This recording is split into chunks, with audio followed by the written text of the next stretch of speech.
నమస్కారం. బీఆర్కే భక్తి ప్రేక్షకులందరికీ స్వాగతం. నేను మానస. ఈ రోజు మనతో పాటు ఉన్నారు ప్రముఖ ఆధ్యాత్మికవేత్త, ప్రముఖ జ్యోతిష్య పండితులు దేవులపల్లి బాలచందర్ శర్మ గారు ఉన్నారు. గురుగారిని అడిగి మనకున్న సందేహాలను నివృత్తి చేసుకుందాం. నమస్కారం గురుగారు. నమస్కారం. గురుగారు, మూఢనమ్మకాలకి మనం పాటించే ఆచార పద్ధతులకి డిఫరెన్స్ ఏంటంటారు? శ్రీమాత్రే నమః. శ్రీ గురుభ్యో నమః. మూఢనమ్మకంకి ఆచారానికి చాలా తేడా ఉందండి. ఇప్పుడు మీ ఇంట్లో మీకు ఆచారం ఉంటుంది, మా ఇంట్లో మాకు ఆచారం ఉంటుంది. ఇంటి పేరు గల వాళ్ళకు ఒక ఆచారం ఉంటుంది, కొన్ని వాయనాలు ఉంటాయి, కొన్ని పద్ధతులు ఉంటాయి. అలా వాటిల్లో కొన్నిటికి అసలు అర్థం ఉండదు, ఆచారాల్లోనే కలిసిపోయింది అనమాట. అది వాటిని మూఢనమ్మకాలు అంటారు. ఉదాహరణ చెప్తే మీకు అర్థం అవుతుంది. ఒకసారి ఒక అతను రోజు దేవుడికి పాలు నైవేద్యం పెట్టేవాడట. కళ్ళు మూసుకొని దేవుడికి దండం పెట్టుకొని చూస్తే పాలు దేవుడు తాగేవాడు.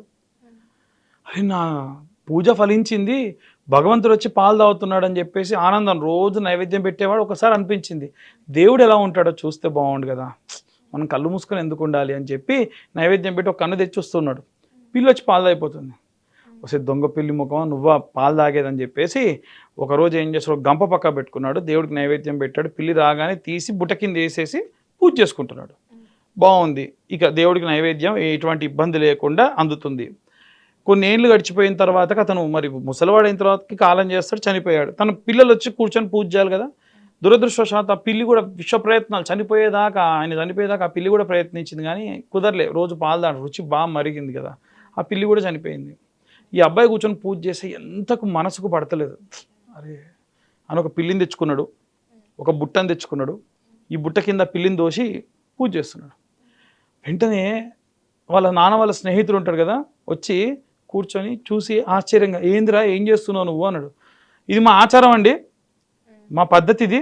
రోజు మేము పూజ చేసేటప్పుడు బుట్ట కింద పిల్లిని వేసి పూజ. అంటే నీ వందా విషయం అది కాదు, మీ నాన్నగారు పూజ చేసేటప్పుడు ఆ పిల్లి వచ్చి రోజు పాలు తాగేది, అందుకని దాన్ని బుట్ట కింద వేసేవాడు, నువ్వెందుకు చేస్తున్నావు? ఇలా తెలవక చేసిన చాలా వాటినే మూఢనమ్మకాలు అంటారా, ఇలా చేయకు, తీసేయని చెప్పాడు. కాబట్టి మన మూఢనమ్మకాలు ఇలా ఉంటాయి కొన్ని. ఒకసారి ఒక పెళ్ళికి వెళ్ళా, ఒక ఆమె బొట్టు పెట్టింది, మళ్ళీ తీసి మళ్ళీ పెట్టింది. ఇదేంటమ్మా ఇంకోసారి పెడుతున్నావు అంటే, ఇది మా ఆచారం అండి అన్నది. నాకు అర్థం కాలేదు. దాంట్లోనే ఒక ముసలావిడ ఉంది. పెద్ద మనిషి ఇట్రా అన్న. ఏంటి పంతులు అంది. ఏమైంది, ఇట్లా రెండుసార్లు బొట్టు పెడుతుంటే? అయ్యో నా ముఖం, ఓసారి నేను బొట్టు పెడుతుంటే అంటలే సరిగ్గా, అందుకని రెండోసారి పెట్టినా. వీళ్ళందరూ అదే ఆచారం అనుకొని పాటిస్తారు పంతులు అని చెప్పి. కాబట్టి మనకి తెలవకుండా మనం ఎన్నో ఇలా పాటిస్తూ ఉంటాం. మనం చేసేటువంటి ప్రతి దానికి చాలా విశేషమైన కారణము, విశేషమైనటువంటి తత్వం ఉంది. ఉదాహరణకు చెప్తా, తుమ్మితే ఆగాలని చెప్తారు చాలామంది, అవునా? ఇది మూఢనమ్మకం అంటారు కదా అందరూ. కాదు. పూర్వము మనకి ఎవరన్నా బయటికి వెళ్ళేటప్పుడు తుమ్మారనుకోండి, వాడి శరీరంలో ఏదో రుగ్మత ఉంది అని అర్థం. అప్పుడు ఏం చేసేవాళ్ళు, బయటికి వెళ్ళేవాళ్ళు కాదు, ఇంట్లోనే ఉండి వీలైనంత సోంపు, చక్కెర, ఓమ తిని మంచినీళ్ళు తాగేవాళ్ళు. తాగితే నిజంగా శరీరంలో ఏదైనా రోగం ఉంటే బయటపడేది. జ్వరం ఉన్నా, దగ్గున్నా, పడిసం ఉన్నా బయటపడేది. ఎందుకంటే ప్రయాణం చేస్తే ఇప్పట్లాగా మనకు అన్ని కార్లు అవి లేవు కదమ్మా, నడుచుకుంటే పోవాలి. మార్గ మధ్యలోనే పోయేవాళ్ళు, అట్లే వెళ్ళిపోతే. కాబట్టి తుమ్మితే ఆగాలి, ఎట్టి పరిస్థితుల్లో వెళ్ళొద్దు, ఉండి వీలైతే కొంచెం ఉపశమనం తీర్చుకొని ఇక ఏ ప్రాబ్లం లేదంటే వెళ్ళాలి అన్నారు. మరి పిల్లొస్తే ఆగాలన్నారు కదా, ఇదెందుకండి అని అంటే, మనకంటే కూడా మూగజీవులకి విశేషమైనటువంటి వినికిడి జ్ఞానం ఉంటుంది. అప్పట్లో ఏంటంటే రథాలు చాలా రేర్గా వచ్చేవి, రాజుగారి రథాలు కానీ, మంత్రి గారి రథాలు కానీ. ఇలా వచ్చేటప్పుడు ఏమిటంటే పిల్లులకు బాగా వినిపించేది. ఆ పిల్లి కనుక మన ఇంటి ముందు నుంచి ఇలా ఫాస్ట్గా వెళ్ళింది అనుకోండి, మనం బయటికి వెళ్ళాలి అనుకోండి, ఆగాలి ఒకసారి, లేకపోతే ముందు అడిగేసాం ఆ రథం మనం నుంచి వెళ్ళిపోయింది. కాబట్టి ఇలా ప్రతి ఒక్క దానికి, బల్లి మీద పడితే అరిష్టం అండి అంటారు. బల్లి స్నానం ఆచరించాలి. ఎందుకు బల్లి మీద పడితే స్నానం ఆచరించాలంటే, విషపూరితమైనటువంటి క్రిమికీటకాలని తిని ఆ బల్లి కింద భాగం అంతా కూడా ఒక రకమైన విషం ఉంటుంది, ఎవరో ఒకళ్ళకి ఆరోగ్య సమస్యలు వచ్చేవి. కాబట్టి బల్లి మీద పడితే స్నానం ఇలా మీరు ధర్మసింధులోకి వెళ్ళి చూడండి, ప్రతి ఒక్క దానికి విశేషమైన రీజన్స్ చాలా ఉంటాయి.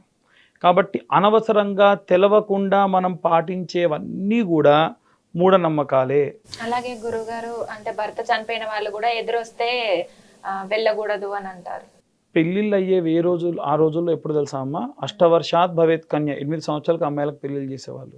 8 సంవత్సరాల వయసులో ఉన్న పిల్లకి 12, 13 సంవత్సరాలు వచ్చేసరికి తన భర్త వయస్సు 30, 40 సంవత్సరాల వయసులో చనిపోతే అమ్మాయికి ఎన్ని రకాలైనటువంటి కోరికలు ఉంటాయి. ఆ ఏజ్లో ఉంటాయా ఉండవా?